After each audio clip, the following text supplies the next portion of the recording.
The champagne glasses clinked around me as I sat at table 7, watching my son David beaming at his new bride. Everyone thought this was just another beautiful wedding in Savannah, with Spanish moss hanging from the oaks and the sunset painting the sky orange over the river. Nobody knew the bomb that was about to drop, least of all David or his perfect Southern belle, Melissa. "Grandma," my 8-year-old grandson Tyler whispered, tugging at my sleeve. His little bow tie was crooked, and his eyes were wide with excitement. "Look under the table right now." I bent down, pretending to retrieve my napkin, and that's when I saw it. The manila envelope taped underneath, with "Open Me" written in Tyler's messy handwriting.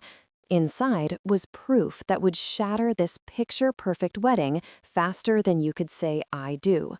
My hands trembled as I slipped the envelope into my purse. Tyler gave me a solemn nod, wise beyond his years.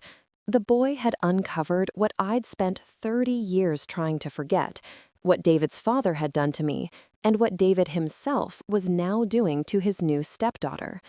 Sometimes family secrets should stay buried, but sometimes they need to be exposed, even if it means destroying the happiest day of your son's life. I raised David alone in our small Savannah neighborhood after his father Richard abandoned us when David was just 5. Richard was the golden boy of a prominent local family, the Harrises, who owned half the shipping business along the Georgia coast. His parents, Eleanor and Thomas Harris, made it clear that a young waitress like me was never good enough for their son. When I got pregnant, the Harrises family tried to pay me off. When I refused, Richard married me reluctantly, then spent the next 5 years making me feel like I was nothing. "You should be grateful," he'd say at the country club dinners I was rarely invited to. A girl from the wrong side of the tracks, living in a house paid for by Harris money. His friends would chuckle, and I'd smile through gritted teeth, clutching my wine glass so tight I thought it might shatter. The worst was at David's 5th birthday party. I'd saved for months to throw him a celebration at the local park with a small carousel. Richard showed up late, drunk, with a woman from his office. Right in front of the other parents and children, he announced, "This is what a real woman looks like, Claire. Not some charity case who trapped me with a kid." I filed for divorce the next day. Richard didn't contest it. He was too eager to be free. What he did contest was paying proper child support.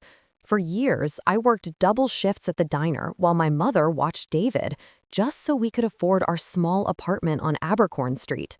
David grew up idolizing the father who visited maybe twice a year, bringing expensive gifts and tales of business trips to exotic places. "Dad says when I'm older, I can join the family business," he'd tell me, eyes shining. I never had the heart to tell him that Richard had essentially been disowned for his drinking and gambling, that the Harris empire was being run by his cousins now.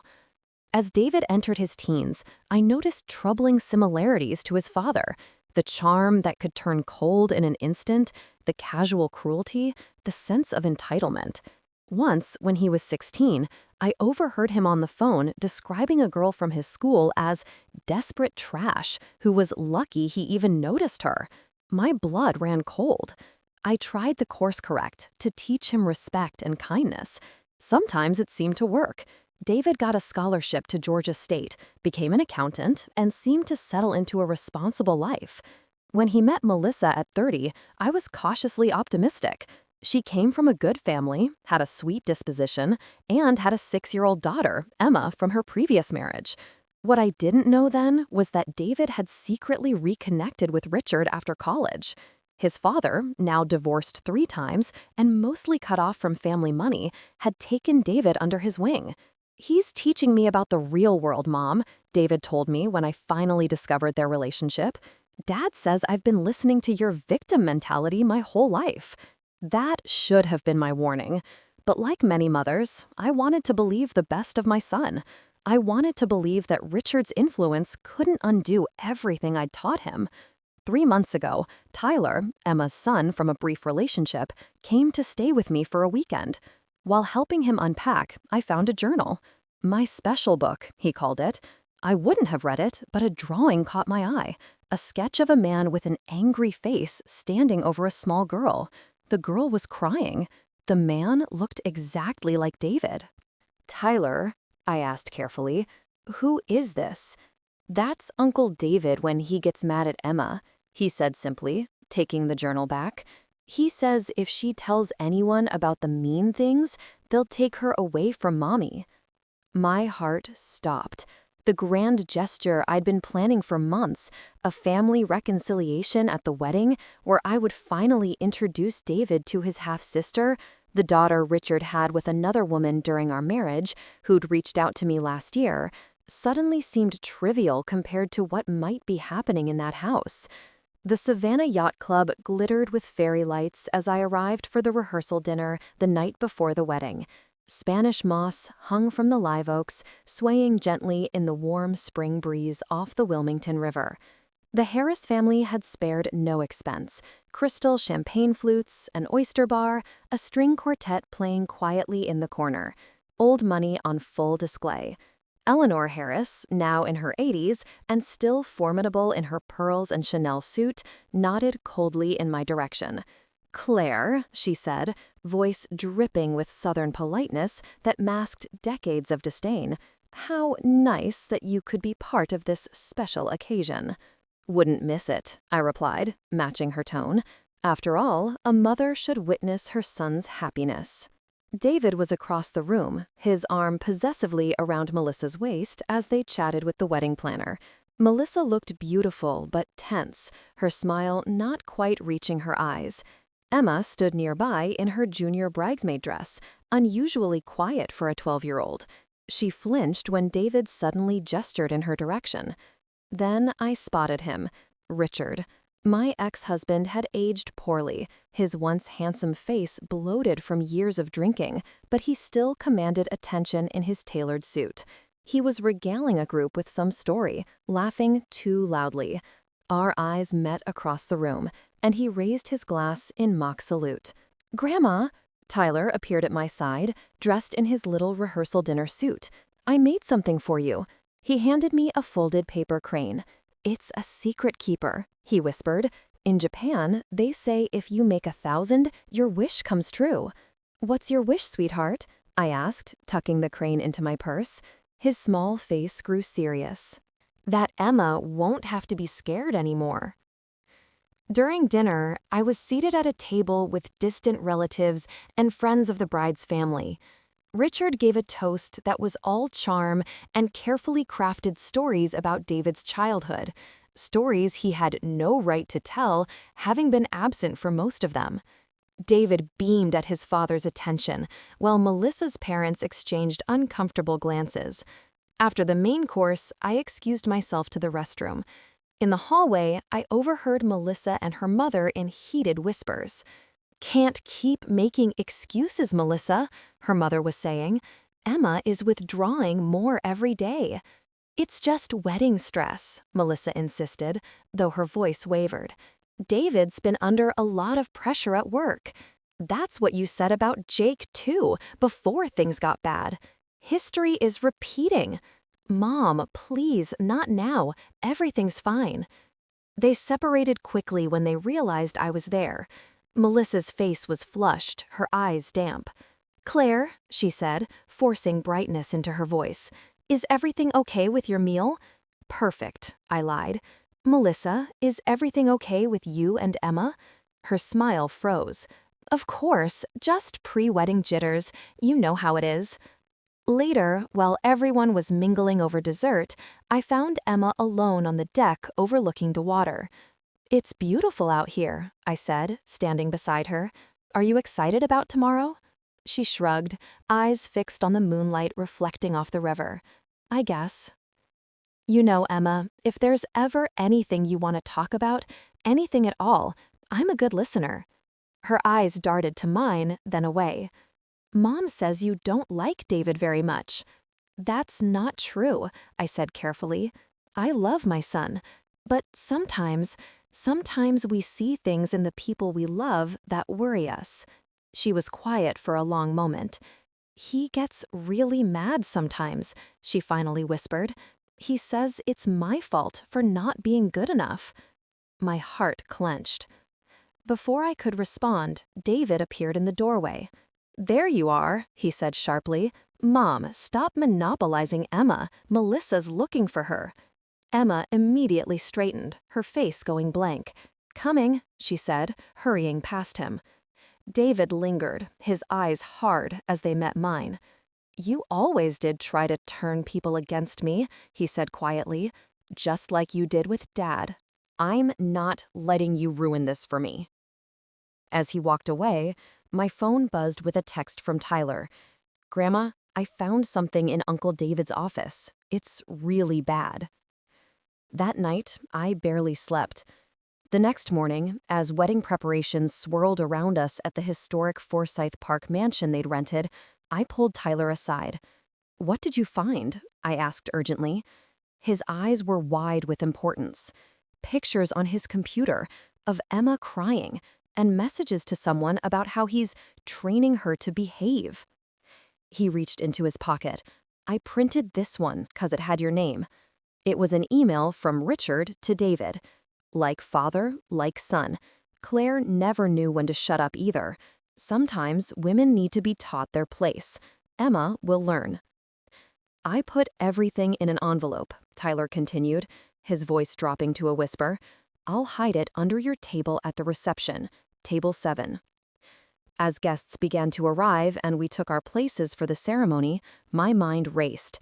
This wasn't just about David following in his father's footsteps anymore. This was about active harm to a child, to Emma. The same patterns of emotional abuse I'd endured from Richard were being perpetuated by my own son. The string quartet began to play Pachelbel's canon, and all heads turned to watch Melissa walk down the aisle, radiant in white lace. Behind her came Emma, her face a careful mask. David stood at the altar, handsome in his tuxedo, the picture of the proud groom. Richard sat in the front row, watching with smug satisfaction as his son prepared to continue his legacy. I felt physically ill. The ceremony proceeded in a blur of vows and rings and promises that felt hollow. As they were pronounced husband and wife, I made my own silent vow. This cycle of abuse would end today. The reception was in full swing at the mansion on Forsyth Park's grand ballroom. Crystal chandeliers sparkled overhead, tables adorned with magnolia centerpieces and fine china. A jazz quartet played in the corner, while waiters circulated with trays of champagne and Southern-inspired hors d'oeuvres. The room was a showcase of Savannah high society. Judges, business owners, old money families nodding approvingly at this perfect union. I sat at table 7, watching David and Melissa share their first dance. He whispered something in her ear that made her smile, but I noticed how her shoulders tensed at his touch. Richard was at the head table, already on his 3rd whiskey, holding court with David's groomsmen. Emma sat with her grandparents, picking at her food, while Tyler bounced between tables with the energy of an 8-year-old at a formal event. When he finally made his way to me, his eyes were wide with urgency. "Grandma," he whispered, tugging at my sleeve, "look under the table right now." I bent down, pretending to retrieve my napkin, and found the manila envelope taped underneath, with "Open Me" written in Tyler's messy handwriting. Inside were printouts of emails, screenshots from David's computer, and photos that made my blood run cold. There were messages between David and Richard discussing Emma's discipline, photos of Emma with tear-streaked faces, and even a disturbing checklist titled Training Steps for E. Most damning was an email from David to Richard just 3 days ago. "She tried to tell Melissa about our talks yesterday, handled it like you taught me, reminded her what happens to little girls who make trouble for the family. She won't be speaking out of turn at the wedding." My hands trembled as I slipped the envelope into my purse. Tyler gave me a solemn nod, wise beyond his years. Across the room, David was now dancing with Emma, who moved stiffly in his arms. The photographer was capturing this touching father-daughter moment while guests looked on with adoration. The DJ announced it was time for toasts. Richard stood first, raising his glass. "To my son, who has made me proud by becoming a true Harris man," he declared. "And to Melissa, a woman who knows the value of family and loyalty." Various friends and family members followed with their own tributes. Then the DJ called my name. "And now, a toast from the mother of the groom, Claire Williams." The room fell silent as I walked to the center of the dance floor. David's expression was a mixture of wariness and warning. I took the microphone, my heart pounding. "For those who don't know me, I'm Claire, David's mother," I began. "When David was born, I made a promise to protect him and teach him to be a good man." I paused, looking directly at my son. "Today, I'm breaking a different promise, a promise to stay silent." A murmur rippled through the crowd. David's face hardened. 30 years ago, I left Richard Harris because he was abusive, emotionally and eventually physically. I stayed silent to protect David from the truth about his father. I stayed silent when I saw Richard creeping back into David's life. And I've stayed silent these past months as I've watched history repeat itself. Richard stood up abruptly. "Claire, you're embarrassing yourself," he snapped. "Sit down." "No, Richard, I will not sit down," I replied, my voice stronger now. "Not when Emma is suffering the same abuse I endured. Not when David is becoming exactly what I fought to protect him from." Gasps echoed through the ballroom. Melissa's face had gone white.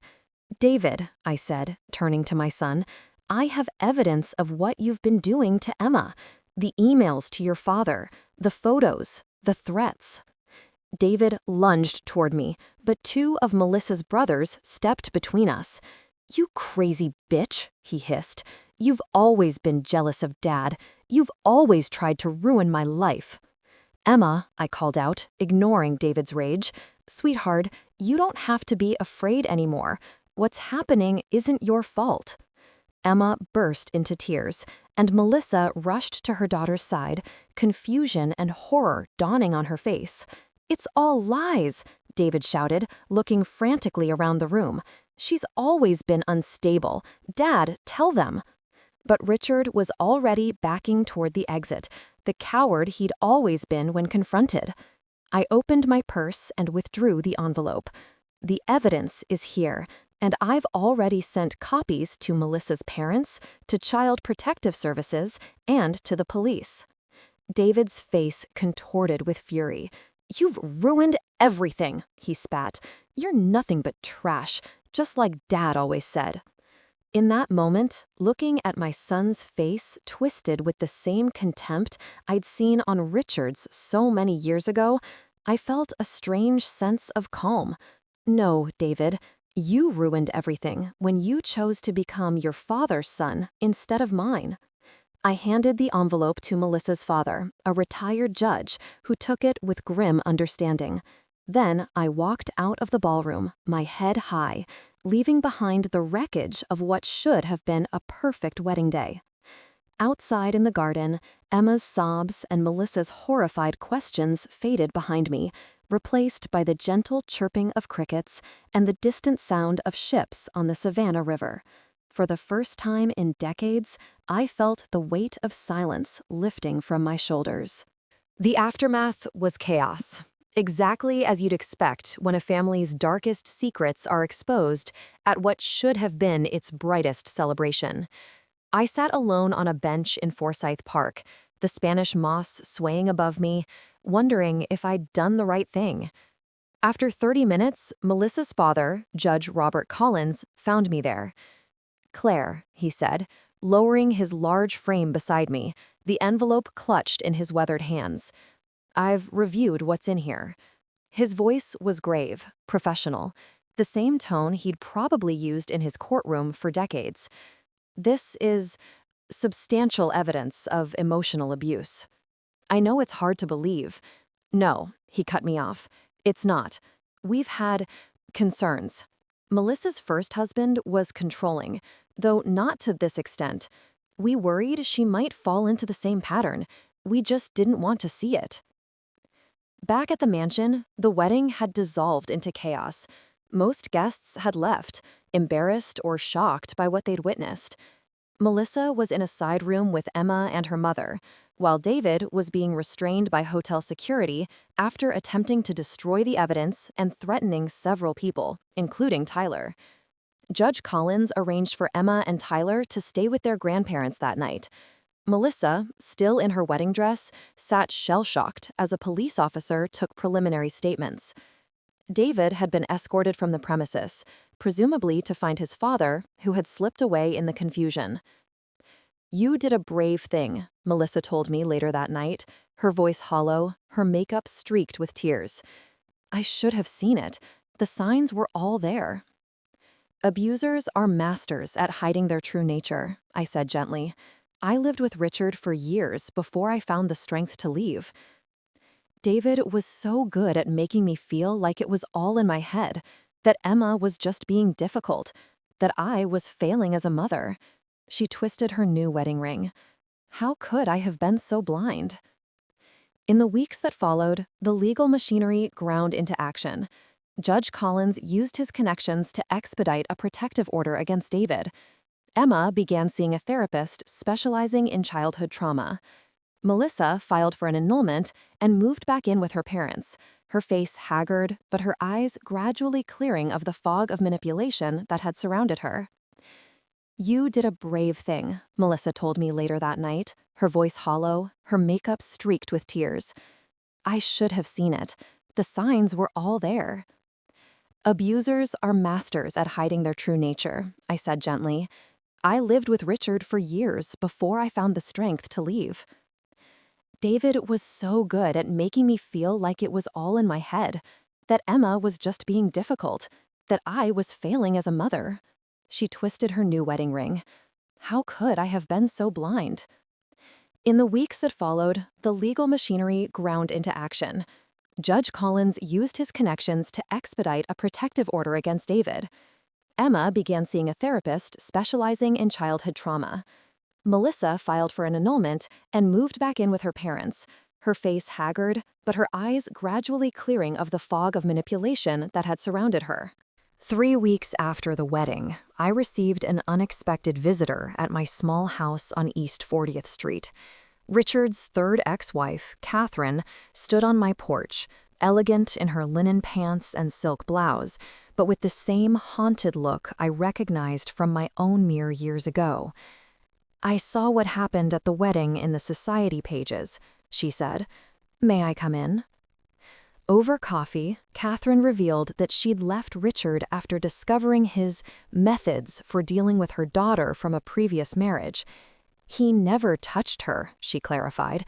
"It was all psychological, the same things you described David doing to Emma." "It's a learned behavior," I said, "one generation teaching the next." "I have something you should see," she said, pulling out her phone. She showed me text messages from the night of the wedding, David frantically contacting Richard, Richard advising him to deny everything and discredit Claire completely. "He's staying at Richard's condo downtown," she added. "They're planning to sue you for defamation and trying to pressure Melissa to drop everything." This new information went straight to Melissa's lawyer. 2 days later, police executed a search warrant on Richard's condo, finding both men there with David's laptop, which contained even more damning evidence they'd failed to delete. The criminal case is still ongoing, but David is facing charges of child emotional abuse and intimidation. Richard is being investigated as an accessory. The Harris family, horrified by the scandal, has publicly disowned both of them. Too little, too late, but still a significant blow to Richard's fragile ego. The real healing, though, has happened in quieter moments. Emma, slowly emerging from her shell in therapy, has started keeping a journal of her feelings, not in secret this time. Tyler, understanding more than a child his age should have to, has become protective of his mother and Emma, but is also learning that not all men are like David or Richard. And then there's Jessica, my secret, the daughter Richard never acknowledged, the half-sister I'd planned to introduce to David at the wedding as my grand gesture of family reconciliation. Instead, she met Melissa, Emma, and Tyler 2 months after the wedding disaster at a quiet dinner at my home. "I spent years wondering about my brother," Jessica said that night as we sat on my back porch watching fireflies blink in the warm Savannah evening, imagining some grand reunion. Now I realize how lucky I was that Richard wanted nothing to do with me. Melissa reached across the table and squeezed her hand. "We may not have the family connections we expected," she said, "but I think we're building something better." The most unexpected development came last week. Eleanor Harris, Richard's mother, the family matriarch who had looked down on me for decades, requested a meeting at her historic home on Monterey Square. I went, curious despite myself. The grande dame of Savannah society sat ramrod straight in her antique chair, her hands folded precisely in her lap. "I owe you an apology, Claire," she said without preamble. "I knew what Richard was. I chose to ignore it. When you left him, I told myself you were the problem." She reached for a leather portfolio beside her. "Richard's behavior, it didn't begin with you. It began with his father." Her voice, for the first time in my memory, trembled slightly. "Thomas was a cruel man behind closed doors. I made excuses. I taught Richard to hide it, to be a proper gentleman in public while," she trailed off, "while being a monster in private," I finished for her. She nodded once, sharply. "I'm setting up a trust for Emma and Tyler's education, and for Jessica's children should she have any. It's not atonement. It's simply the right thing to do, far too late." As I left her mansion, I realized that the cycle of abuse and silence in the Harris family stretched back generations, and that it had finally been broken, not by the powerful or wealthy, but by an 8-year-old boy brave enough to hide an envelope under a table. Last Sunday, we gathered for a picnic at Forsyth Park. Melissa, Emma, Tyler, Jessica, and me. Not a conventional family by any means, but a circle of healing nonetheless. As the children played frisbee on the grass, Melissa turned to me. "You know what Emma told her therapist yesterday?" she said. "That she feels safe for the first time in years." I watched Tyler teaching Emma how to throw a perfect spiral, their laughter carrying across the park. "That's all that matters," I replied. That they both know they're safe, they're believed, and they're loved. The grand gesture I'd originally planned, the family reconciliation, had transformed into something far more important. A new beginning built on truth rather than silence, on protection rather than pretense. The family tree had been pruned of its diseased branches, allowing new, healthier growth to flourish. It's been 6 months since that fateful wedding day. The criminal cases against David and Richard are proceeding, and while the legal system moves slowly, there's comfort in knowing that the truth is finally on record. Eleanor Harris passed away last month, but her trust for the children remains, a final act of contrition from a woman who enabled generations of abuse through her silence. As for me, I've found an unexpected purpose. With Judge Collins' encouragement, I started a support group for families breaking cycles of emotional abuse. Every Wednesday night in the community room of the Savannah Public Library, people gather to share their stories and find strength in each other. Melissa often joins me there, her quiet testimony helping others recognize the subtle signs they might be missing. Tyler and Emma are thriving in their new normal.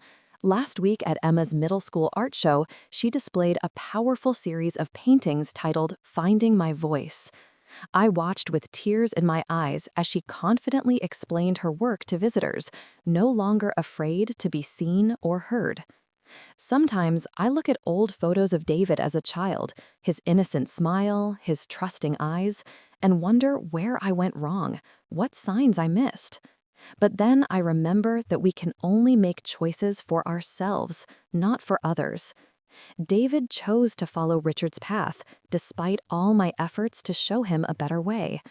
The real victory isn't in exposing abusers, though that's necessary, but in breaking the chains that bind generations together in patterns of harm. It's in Tyler learning that real strength comes from protecting others, not controlling them. It's in Emma discovering her own worth isn't determined by someone else's approval. If you're watching this and see yourself in any part of my story, whether you're the one suffering in silence, the one watching a loved one being diminished, or even the one continuing patterns you were taught, know that it's never too late to change the narrative. The hardest truths, spoken aloud, lose their power to destroy us. Life isn't about picture-perfect weddings or maintaining appearances. It's about creating spaces where everyone feels safe enough to be themselves, especially the children who are counting on us to protect them. If this story resonated with you, please like and subscribe to hear more stories of families finding their way to healing. And remember, sometimes the bravest thing you can do is simply tell the truth, even when your voice shakes, even when it seems the whole world is against you. The truth, however painful, is always the first step toward freedom.